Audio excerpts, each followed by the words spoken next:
Now, when it comes to the brand Thameen London, I love fragrances like Imperial Crown, Regent Leather, Green Pearl is another one that I've been really enjoying as of late as well. When we're talking about cold weather fragrances, Carved Oud is one of the best that the brand has to offer in my opinion. So in today's Cephalabon contributor video, I'm going to be telling you all about this fragrance from 2013. I'm also going to let you in on a very special giveaway, so make sure to stay tuned.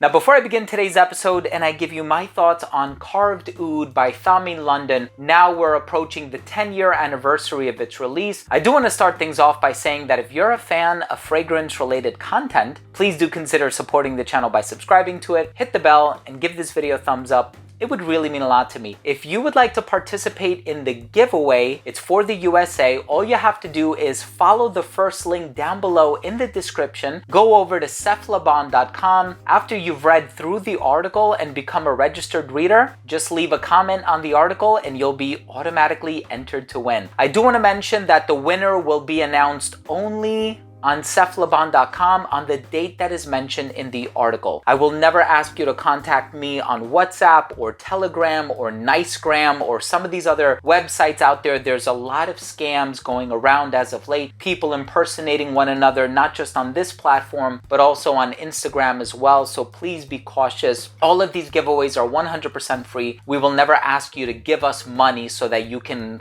claim or redeem your prizes. Here we have a fragrance that has agarwood in it, of course. Thameen London, it is a brand based out of London, of course, as the name suggests. This has cardamom from Guatemala. It has cypriol oil, otherwise known as nagarmoda. There's patchouli, there's cedarwood, there's musk, there's sandalwood. There's so many illustrious ingredients in here. A bit of iris as well. Now, my nose picks up on certain ingredients more than others, so I'm excited to give you my thoughts on the smell. Let's start things off with a quick look at the presentation.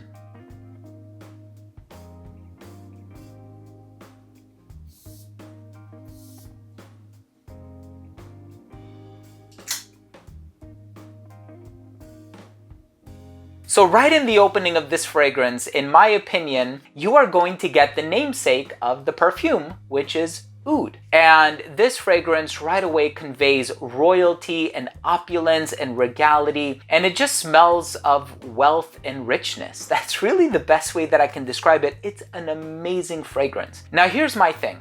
This fragrance has the agarwood note in the opening, but agarwood has a couple different personalities depending on whether it's Laotian or Cambodian or Thai or what have you. In the case of this fragrance, the agarwood is very smooth, and there's a lot of other woodsy ingredients, the cedarwood and the sandalwood, and so I feel like some of the notes in here could be quite obscured, or they happen to be working in such harmony with other ingredients that the overall impression that you get is not one where one particular ingredient is kind of dominating the composition, but they're all kind of working in harmony with one another, which I think is a great route to take for this particular composition. What I mean by that is, in the case of a lot of fragrances, agarwood can be quite heavy. It could be quite on the animalic side of things. For some people, it's an ingredient that's kind of hard to get along with. That's not the case in this fragrance. The agarwood in here is very smooth and soft, and you do have that musk note that's in the base, so a quality of this perfume is also quite billowy. However, I do get some spicy components which are brought to the fore quite early on. Of course, there's also cypress and pink pepper, and there's a lot of other ingredients kind of working their magic in this blend, but I do get the cardamom. The cardamom is very smooth, and it also adds to this grandeur. It adds that exotic and opulent quality to the fragrance that I really enjoy, and I feel like the agarwood in here will also put you in the mindset of like a Tom Ford's Oud Wood or a Versace Pour Homme Oud Noir. It's kind of in that family. So if you like those two other fragrances, you want to explore kind of a variation of that genre, if you will, definitely check this out. Now, this fragrance does obviously do things its own way. The cypriol is quite noticeable at times. It gives the fragrance kind of an herbal or aromatic touch, and the woods that are are in the base are quite resolute, and they do contribute to the long-lasting qualities of the fragrance. This is an oud-based fragrance that is not animalic. It's very easy to get along with. It's super long-lasting. It smells of high-quality, rich ingredients, and it has this opulent and rich demeanor about it that I absolutely love. It's been around for 10 years now. If you haven't tried it, you really do owe it to yourself to check it out. Twisted Lily has this one. Please check it out when you have the opportunity. I think it's an amazing fragrance. Let's go ahead and finish things off with my overall assessment. So first up, in terms of the uniqueness and the overall smell, I did make comparison to a couple other fragrances, but I must mention it again. In terms of the overall smell, this fragrance does not have that sort of animalic barnyard oud that is found in a lot of fragrances, especially some of the more artisanal brands on the market. Very smooth, very easy to get along with, and I think it's very rich and grand smelling, and I love that about it. Longevity, 10 plus hours, incredibly long lasting, tons of base notes and tons of fixatives are in this. Projection is great for the first hour and a half of application. It certainly does radiate beyond an arm's length. It became an elbow's length scent right around hour 6, and it became kind of a skin scent right around hour 9 or 10, completely disappearing at like hour 10 or 11. So the longevity and the performance for this is actually really good. Versatility on this, I do think that it leans a little bit traditionally masculine, or some people might argue that, but you know, fragrances like Oud Wood by Tom Ford, apparently it's Taylor Swift's signature scent. And so with this one bearing some resemblance to that, I can see a very confident woman pulling this one off. Great for the colder weather, great for formal scenarios. I think this one will also appeal to somebody who's a little bit more experienced, a little bit older, somebody who has a bit of know-how with niche fragrances in general. And in terms of the presentation, I do love the blue bottles that are so classic when it comes to Thameen. Some of them have the gold border that I really like. I think Regent Leather is one of them, but it looks really, really classy. Happy to have another Thameen fragrance in my collection. So my final verdict on this fragrance is it is a smooth, regal, long-lasting, and opulent-smelling agarwood-based fragrance that you need to get your nose on. Thank you so much for joining me today.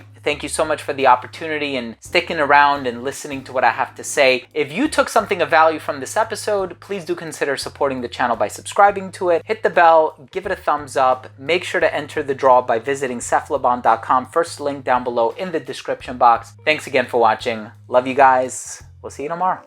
Bye.